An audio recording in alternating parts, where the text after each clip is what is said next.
Thank you, River Worship. We'll get you back up here in just a moment. Aren't they awesome? Can you give them a round of applause?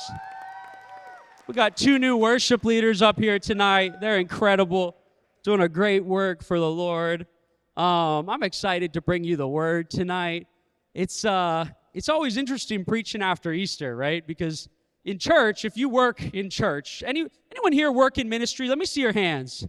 Would you give them a round of applause? Put them up real high. Come on, if you work in ministry, part-time, full-time. They are tired people right now, okay? Because there are so many services on the weekend. There are so many things going on. But I really hope that we don't let Easter just slide by this year, you know? I hope that we can build upon what God did on this very, very important weekend. And that's the thing that I want to talk to you about, because it's a big weekend. You know, the fact that our debt is paid. Anyone thankful that your debt was paid on the cross? I had a debt to be paid. I don't know if you did, but I did, and I'm thankful that it was paid, that death was arrested, that you live in freedom now, that we can worship in freedom, that we can go straight to God because of his son, Jesus Christ. I'm thankful for that. This weekend, guys, churches were packed everywhere. It's the first time since maybe 2019, pre-COVID, that churches were packed. I saw people sitting in overflow at so many amazing churches around the city, and that was so exciting. This place for Easter was packed on another level, like we talked about earlier. It was unbelievable. But here's the thing that I want to speak to you about tonight, about Easter. And this isn't really an Easter message, but we got to build on it. Easter is when God decided to go on offense. It's when God decided to go on offense, to stop playing defense and to take the attack to the devil. That's really what happened on Easter when he defeated death, hell, and the grave. He went on offense. John 10:10 says that Christ came and died to give us life, but not just life eternally, also life now more abundant. Life more abundant. So I want to talk to you tonight about that fact that it's not just your eternity that was affected. Absolutely it was, but the resurrection also affects your life. It affects your life right now to live more abundantly. So I want to ask you a question. At Easter, God went on the offense. He sent his only begotten son, Christ, to fight for you. The question I have for you tonight is, will you fight for you? Will you fight for you? Will you pick up that battle? Will you pick up that cross and continue that fight, continue that offense? See, will you let the story of Easter build you, or will you just let it go by? That's what I want to talk to you about tonight. Some people love to say something like this. I can't do that because this is just who I am. I'm not an outgoing person. There's no way I could do something like that. I could never get up there and speak like she does or she does because, this is my personality. Some people would say something like that. I think somebody's trying to get in the door back there. Somebody can let them in. There's still seats, y'all. You don't have to go crazy. It's not like last week. Somebody's coming. But see, it'd be so easy to just sit and say, this is who I am, right? This is me. But I want you to think about that tonight. When God sent his son Christ to die on a cross for you so that you could be who he says you are, it's almost offensive to take that position, that this is just who I am. It's almost offensive to take that. You are not who you think you are. You are who he says you are. Come on, somebody. You are who he says you are. You believe that tonight? We got to stop giving the devil territory in our lives that was already bought and paid for by the blood of Jesus Christ. We got to stop conceding territory like that. So today, it's time to go to war. Anybody want to go to war? The good kind of war? Anybody want to build? That's what I want to talk to you about tonight. I want to talk to you about building. There was a president of the United States named John F. Kennedy. He served during the Cold War against the Soviet Union, and he had a saying that I think is incredible. He said this: the only way to guarantee peace is to prepare for war. He didn't want war. The last thing he wanted was war with a nuclear Soviet Union, but the only way to guarantee peace was to prepare for war. Is there anyone in this room that wants peace in their life? Let me see your hand right now. If your hand is not up, your hand should be up, because let me tell you, you could have $1 billion, but if you don't have peace, you have nothing. And there's some people in this world who have $1 billion, maybe more, but they don't have peace. Peace is everything peace is priceless. That's what I want you to be able to have. If that's what you want, then it's time to go on the offense. You can't keep playing defense against the devil. I tried that in my life, but I got pretty tired of it, letting him come into my house, letting him come into my music, letting him come into my feed on social media, and then trying to stop him out from there. You can't appease the devil. You can't appease him because he has one goal and one goal alone, and that is your destruction and your death and your eternal death. You can't appease an enemy like that. Anyone here like history? History buffs? Anyone? I love history. I know that makes me a nerd, but I embrace it. I love history. There was a move that was made in World War II that was very devastating. There was a man named Neville Chamberlain, the prime minister at the time, and he just conceded Poland and handed it over to Nazi Germany, to Adolf Hitler. And you know what he thought? He thought, if I just give Hitler Poland, he won't bother me in Great Britain. That was the thought that he had. And some of us in our lives, that's how we like to treat the devil. Well, if we just give him this, then maybe he won't take that. There is no appeasement to him. The only thing that he wants is death in your life. His goal for you is the fate of Judas, right? To betray your Savior and to die. Where God's goal for you is Jesus Christ. Life and life more abundantly, life eternal. Very, very different things. So guys, Christ went on the offense at Easter. The question I have tonight is if you and I could go on the offense. Because Easter Sunday, those of you who put up your hand, ministry workers that are tired, Easter Sunday is not when the work ends, when you go on vacation. Easter Sunday is the day that the church was birthed. This is the day that it all started. This is the day that the work actually begins. It didn't end there at the tomb for the church. It started there. So we got work to do. We got to build.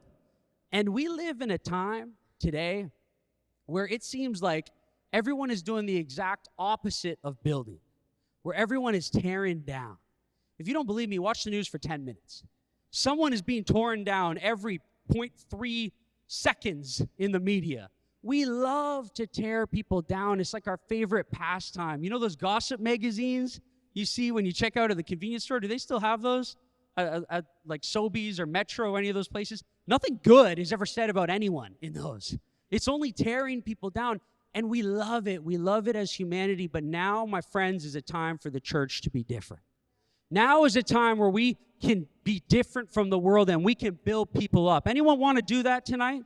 Build people, build your faith, build your family, build your life. It's the perfect time not to conform to the world, but to what? To transform the world. To be builders in his church. To build each other. Let's do a little experiment. Let's do it right now. Would you look to your neighbor? Pick your favorite neighbor. Come on, I'm looking. Pick him right now. Pick him right now. And say, bro, sis, you look good. Come on, it's not creepy. Just tell him, you look good. You look like you've been going to the gym in 2023. Tell him that. Yeah. Okay, the other one, your less favorite neighbor, the one you're not comfortable with, look to them and say, hey, bro, what is your skincare regimen? Is that like a cleanser or like, how do you get your pores looking so good? Come on, you're looking youthful. You got a glow. Maybe it's an anointing, Yeah. How good did that feel, right? Just built somebody up, right? And what felt better, when they said it to you or when you said it to them? Building them up, man. It's what we're called to be as people who follow Christ and people who say that we are followers of him. One of our great jobs is to build the church, to build God's people, to build the world. And I'm so sick of living in a season of tearing down. It's a season to build the church, and it's happening, y'all. All around Canada, I see churches being built up right now, and it is so very exciting. Building the church is everything. And look, the church is not a building. The church is you. You are the church. I am the church. The river is not the river building, the river organization, the river charity number. That's not the church. That's not the river. You are the river. Every single one of you are the river. It's not a band. It's not a preacher. It's not a building. It's you. You are the church. So when we talk, come on. When we talk about building the church, we're talking about building each other. That's what we're talking about.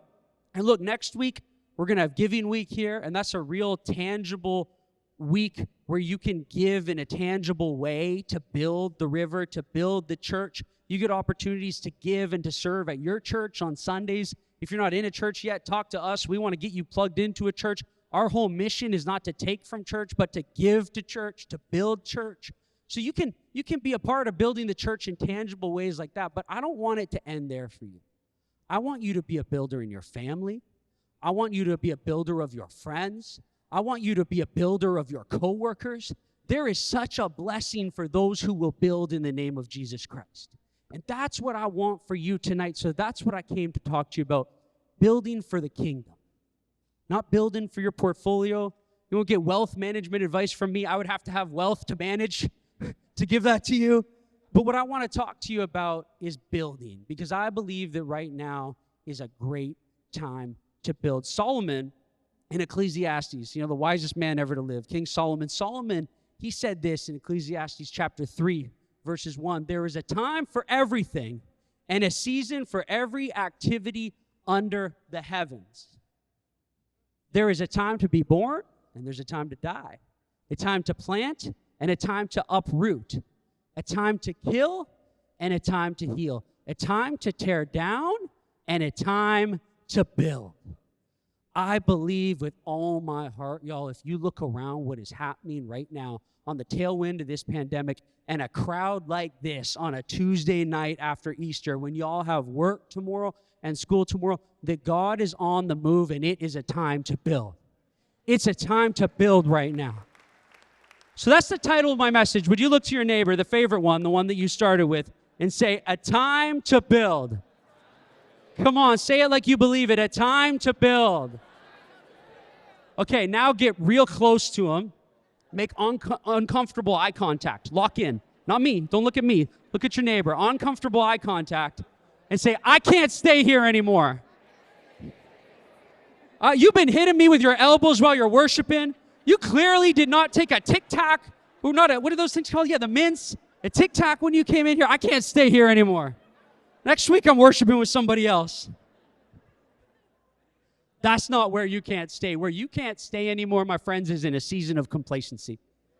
That's where you can't stay anymore. It is so easy to get complacent, but I am so tired in my life of being complacent. Playing church on Sunday, acting different on Monday, rethinking it a little bit on Tuesday because we got a worship night now. I'm so tired of that type of complacent world. I think really, y'all, this is a season where we can build, where we can really, really build. So I want to look to Scripture at a builder named Haggai. Anyone ever heard of him? It's a book in the Bible. Yeah, you heard of him?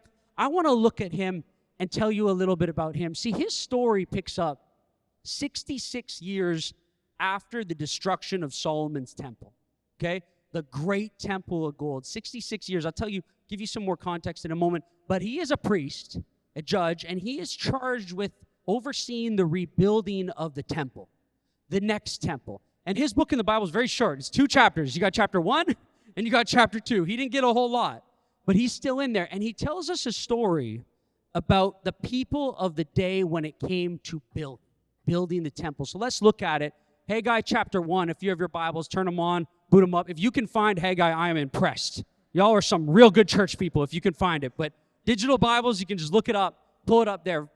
Chapter 1, verse 2 is where we're going to pick up. This is what the Lord Almighty says, the words of the Lord. These people say, the time has not yet come to rebuild the Lord's house. Isn't that nice English? When you don't want to do what God is telling you to do, you always come up with a spiritual saying like that, or at least I do. The time has not yet come to rebuild the Lord's house. That's this spiritual lingo they're using. But let's go on and read what the Lord has to say about that. Then the word of the Lord came through the prophet Haggai. Then the word of the Lord came from the prophet Haggai. And the word of the Lord, y'all, is going to surprise you. The word of the Lord is pretty interesting.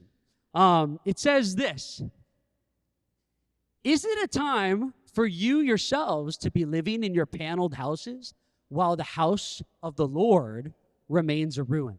While this house, the temple, remains a ruin. Isn't that interesting? See, let me paint the picture of where they're at. The Israelites have been freed from Babylonian captivity and allowed to move back to Jerusalem. This is a big deal, okay? Israelites dealt with a lot of captivity, a lot of slavery. They're back in Jerusalem. And when Haggai is writing this, it has now been 18 years since they have returned back to Jerusalem. The Bible gives us a very clear timeline in this instance. It's been 18 years, but for 14 years now, so after the first 4 years, for 14 years, no one has worked on God's house. No one has gone to rebuild the temple, which was burnt and destroyed. No one has done anything. What they've been doing is working on their own house. You know, they just got back to Israel. They just got back to Jerusalem. They've been working on their own house. You know how it goes. Taking the kids to school, paying the mortgage, paying the bills, got to get the promotion at work. I need granite counters. I can't be living in this linoleum stuff. I need granite countertops. You know, we've been taking care of our own house. That's what the Israelites have been doing, living in their paneled houses while this house remains a ruin. And God is asking them a question. What do you think about that? Verse 5. Now this is what the Lord Almighty says. Give careful thought to your ways. You have planted much, but harvested little. You eat, but never have enough. You drink, but never have your fill. You put on clothes, but still are not warm. You earn wages only to put them in a purse with holes in it. Anyone here ever feel like your purse or your wallet has holes in it? It's 2023. Come on. If you go to the gas station, I know you believe your wallet has holes in it. Or maybe your gas tank does. One of the two. This is some relevant stuff that the Lord is saying through the prophet Haggai. He's saying, give careful thought to the fact that it has been 14 years that you have been building your life and your house and your kitchen and your bathroom. And what have you done for the house of the Lord?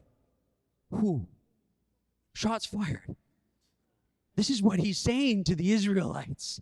You got the land where the temple is right there. And what have you done to my house, he's saying. What have you done? You keep working on all the things of this world. You eat, but you're still not full. You drink, but your cup is still not full. You make money, but your purse is still empty. Has anyone ever felt like you just can't get ahead?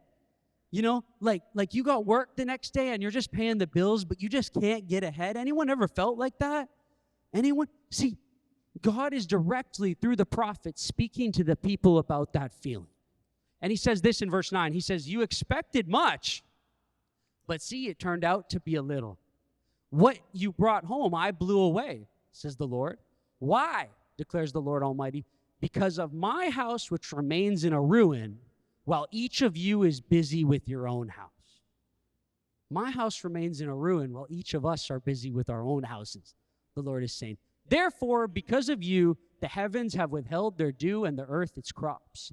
I called for a drought on the fields and the mountains on the grain, the new wine, the olive oil, and everything else the ground produces, on people and livestock and all the labor of your hands.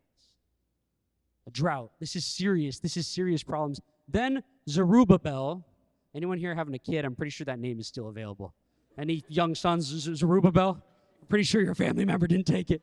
It's probably still available. This one might be too. Zerubbabel, the son of Shealtiel. Everyone say Shealtiel. Yeah, that name is, I guarantee you that name's available.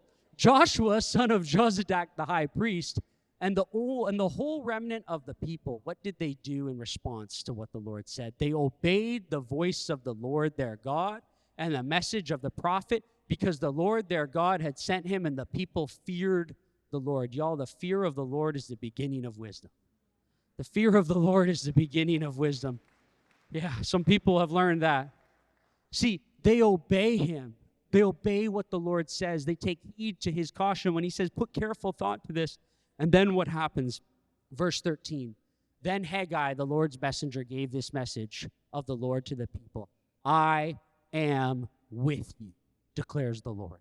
That is the best message you could ever get from the creator of the universe. I am with you. So what is happening here? What is going on? How is the Lord speaking through the prophet Haggai? The Lord is speaking very specifically, and the Lord is addressing the fact that they have got their priorities out of whack. And in 2023, it is so easy for us to get our priorities out of whack. Because there are so many things that arrest our attention, so many things that we need to do in our life. But see, they made a shift. They obeyed. The whole remnant, all that was left of Israel, obeyed. And instead of drought, now what happens? God says, I am with you. Rain returns. They get to build the second temple, and amazing things start happening in the land. All because they rearranged their priorities and started building his house, not just their own. This is the power of building the church, my friends. This is the power of building your priorities correct on where they should be. So my prayer tonight for us, Easter just happened, and it was incredible. We celebrated, but I don't want it to just go by. I want us to keep building on it.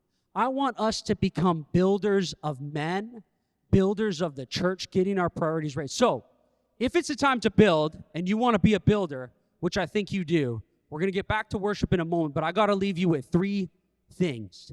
3 ways that you can become a builder. 3 things that good builders do. Anyone here ever built anything? Built a house? Built a Lego set? I don't know. Something stepped on a Lego piece and said a word that wasn't very Christian for my honest people that are up in here? Okay, building is hard. Building is painful. Building takes time. Building is expensive. But I want to tell you a couple things that will help you along the way of building. The first one is this. If you are building a structure, the most important thing you can do at the beginning is this. To know this principle that builders dig deep. Look to your neighbor and say, builders dig deep. Come on, preach with me. Builders dig deep.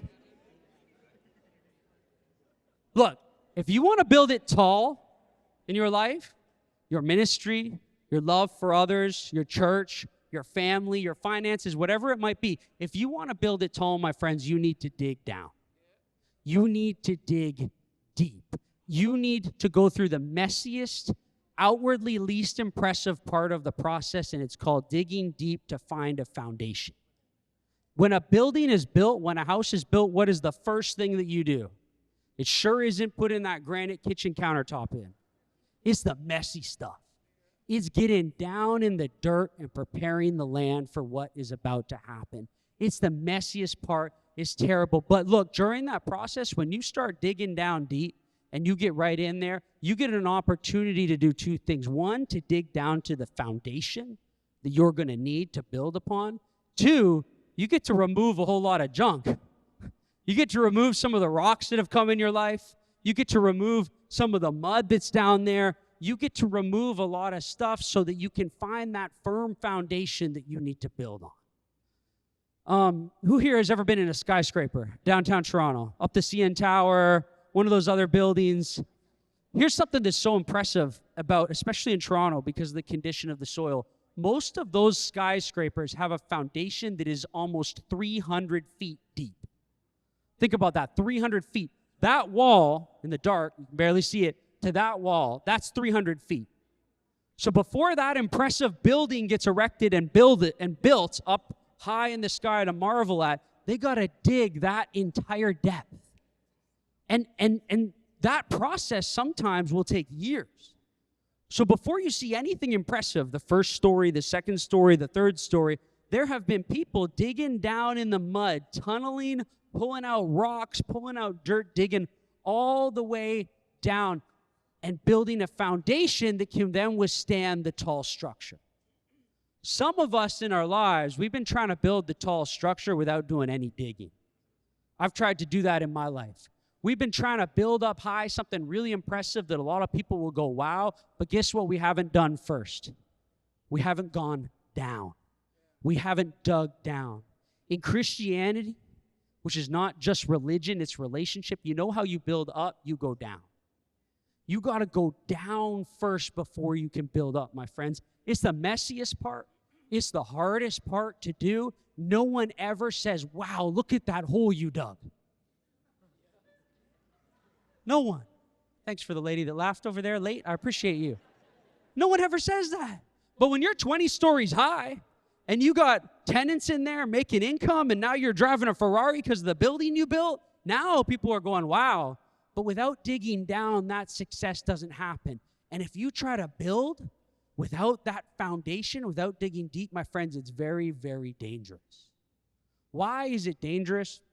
Why do those skyscrapers need 300 feet holes to be built upon?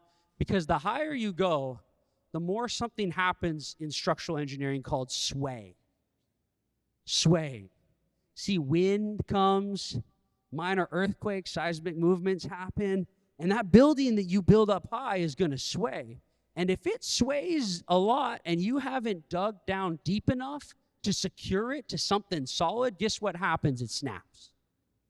Some of us have seen part of our life snap and break in an instant, and we go, how could that happen? I worked so hard to build, and I worked so hard to build it up. But it's because we haven't dug down deep and reached the source and built down on the rock. See, structural engineers are smart. They believe the Bible.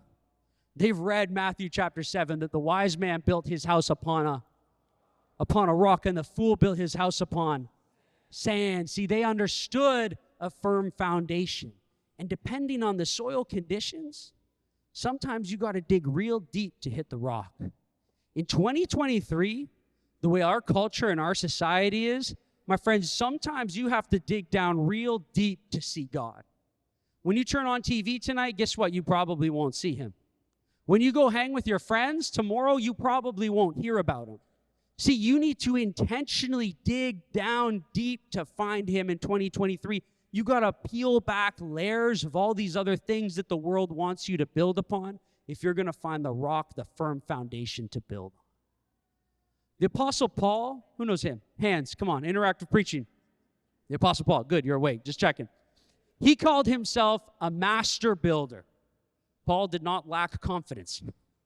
He called himself a master builder, and he was. He built the early church, as we know it today. He really built it, and he teaches us about building the church.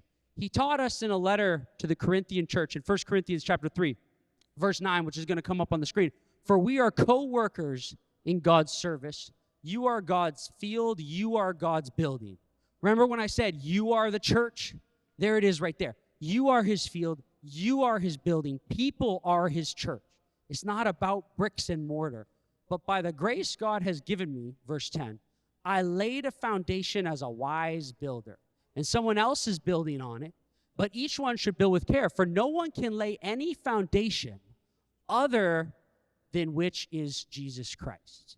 If anyone builds on this foundation using gold, silver, costly stones, wood, hay, he's saying, whatever it is, if you anything else, their work will be shown for what it is.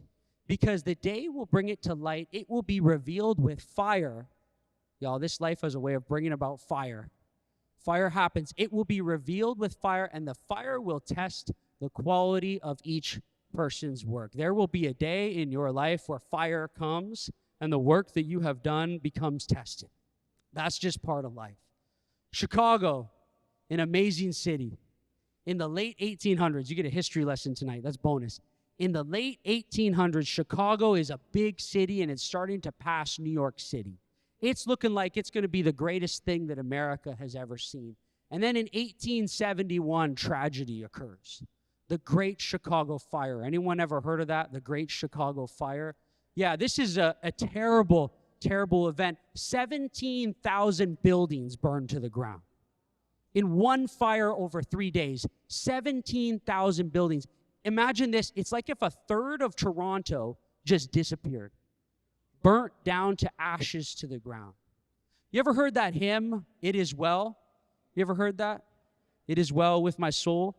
Horatio Spafford, he wrote that. He lived in Chicago, and he lost his firstborn son in that fire. His son died in that fire. His other kids died at sea. If you know his story, that song is a miracle. Because how you can lose all your children and then still say it is well with your soul, that's a big kind of faith. But Chicago experiences this crazy fire, and a third of the city is now gone. A third of the people in the city are homeless. They've lost all their possessions. They've lost everything. And the situation really couldn't get much worse for Chicago. But then something happens that's pretty incredible. Something called deconstruction. I'm not talking 2023 liberal theology, okay, for the pastors that are in here. Not demolition, because that's what we like to do in 2023 to faith. No, not demolition, deconstruction. They start taking apart the city, brick by brick, piece of wood by wood that's left after the fire, and they start rebuilding. They take apart the city, and they start rebuilding it greater than you could ever imagine. And in 1885, guess what happens? The skyscraper gets invented in Chicago. Skyscrapers, as you know them today, wouldn't exist if that fire didn't happen. In 1885, the first one gets built in Chicago, and it gets built high. The greatest fire in the history of America ends up bringing about one of the greatest inventions in the history of the country. It's incredible. It's an amazing advance in history, that fire that occurs in Chicago. And then what we see happen is really quite incredible, because they figure out when they're building this skyscraper, that thing I told you before about sway, and they're starting to dig foundations down deep, deep, deep to handle that sway so that they don't snap. Has anyone been on the CN Tower? I'm almost done. We're getting to worship soon. Anyone been on the CN Tower? Yeah, if you go to the top of the CN Tower, anyone done that thing where you stand on the top of it and lean out? You're crazy if you've done that. That looks nuts if you've done that. The top of the CN Tower moves 3.5 feet all day. Think about that. A building that high moves 3.5 feet. It has a very deep foundation to handle that type of sway. Foundations become more important the higher that you build. So if we want to build high in this life and we want to go up, we got to dig down very, very deep. What is that foundation? The foundation is the rock of Jesus Christ. It's hearing of the word and then doing of the word. That's what Matthew 7 says. It's not just that the wise man built up his house upon the rock. He heard and he did. The storm came and he still stood. It's hearing the word and doing the word. If you have that type of foundation, you can build a house taller than the CN Tower. You can build anything. But we got to dig down deep. Y'all, the Bible is the building code for life. The Bible is the instruction book for life. Anyone excited that they have the Bible to live by? Come on, anyone? That is the instruction book for life. Here's my second point. This is a quick one, then we get to the third. Builders don't ignore code. They build on it. When you build, you have something called building code that you need to obey. It's kind of an instruction book to tell you what you can and what you cannot do. Real builders obey the building code. It's not always easy to, but they do. Where are my men at? Can you put your hand up? Building code, instructions, men, real men. When you buy something, what do you do with the instructions? You throw that junk straight in the trash, right? That's what I do. I'm a man. IKEA, I don't need instructions. Okay, I got to tell you a quick story before worship. I have a very small walk-in closet at my house, and Lindsay has another small walk-in closet. Those of you who are getting married or are married, it's good advice. Keep your closets separate. You avoid a lot of conflict. It's great. So we moved into a house in 2018, and we went to IKEA to buy closet organizers. Nothing too big or fancy, but these things, you know, they had drawers, racks, hanging racks. They're tall. They go right up to the ceiling. So we get them home. She buys hers in white. Mine is a cool, nice brown color. And we decide that we're going to have a little competition on a Saturday of who can build their closet quicker. Obviously, I'm the man, so I'm just going to destroy this and win, right? No amens to that. Wise men to not say anything about that. Well, I did, to be honest with you. I built it quicker than her. You know why? Because I took the instruction manual and I threw it in the trash. And I just built the thing as I see it should be done. And it's going great. I got music going. Everything's going wonderful. I check in on her. She's barely got the base done. I'm laughing at her, you know, like a good husband does. And I'm almost at the top of this closet organizer, and I'm feeling so proud and macho. I don't need instructions. IKEA can't tell me what to do. Go back to Sweden. I got this. No problem. I get it done. But builders, I found out, don't ignore instructions. For a reason. I get to the very top piece, and I see it right there on the floor, and I got the whole thing built, and I go to put it on top. And I realize the piece that I thought was the top was actually the base. Like the very base that everything else secures into. So Now I got to go back to Lindsay and make sure that she doesn't see that I'm going to take apart this entire closet and restart from the very beginning. You know why? Because I thought I didn't need the instructions. My friends, builders don't ignore code. The Bible is the code book of life. It might not always be easier. Yeah. Sometimes it might be hard to do it the way that the building code says to do it, but the building code says to do it that way for a reason. And you can build your whole life up and think you're doing just great, and then all of a sudden you see that a piece just doesn't fit. And you are left with a useless giant heap of fiberboard that they call wood and sell for a lot of money. And you got nothing you can do, and you wonder what happened, what went wrong. Well, you didn't listen to the very first step, the very first instruction. You got the base wrong. You didn't dig down deep. You didn't put the right thing at the bottom to build everything else across. My friends, builders don't ignore code. My third point, going to my third point now, is that builders don't compete, they complete. Builders don't compete, they complete. This is good. Listen to this. Builders don't compete, they complete. Builders don't compete, they complete. They don't focus on what everyone else is doing around them, okay? They focus on their project and their calling, and they work on getting that done. See, it's so easy to get distracted by other people's callings and other things that they got going, but y'all, life is too short to live in competition. Your life is not a competition, your life is a calling. If your life was a competition, that would be fine, but it's not. Your life is a calling. Here's a true test for friendship. If you really want to test if someone is your real friend, see how they react when you have a success in your life. See, if they try to downplay it, oh yeah, that's good, but you know what? Or if they do this, oh, that's great, but do you know what I did? Oh, that's cool that you made that, but do you know what I made? That's not a real friend. That's a competitor. That's not a friend. That's not a true test of friendship. A true test of friendship is if someone celebrates your victories. If someone cheers you on after you do something great. If someone wants to build you up to higher heights. I heard it once said this way: good people let you know that they are good with their actions. I don't mean prideful things. I mean, you just see it. You see the fruits of their labor. Good people let you know that they are good by their actions, but great people, truly great people, don't just let you know about their actions. Don't just let you know that they are good. They make you believe that you too are great. They spur you on to greatness. That's the line of distinction between good people and great people. I want you to be great people. I want you to be builders that cheer people on when they are building towards the code, the book of life, the Bible. Anyone want to be a good friend, a good builder? Okay, good.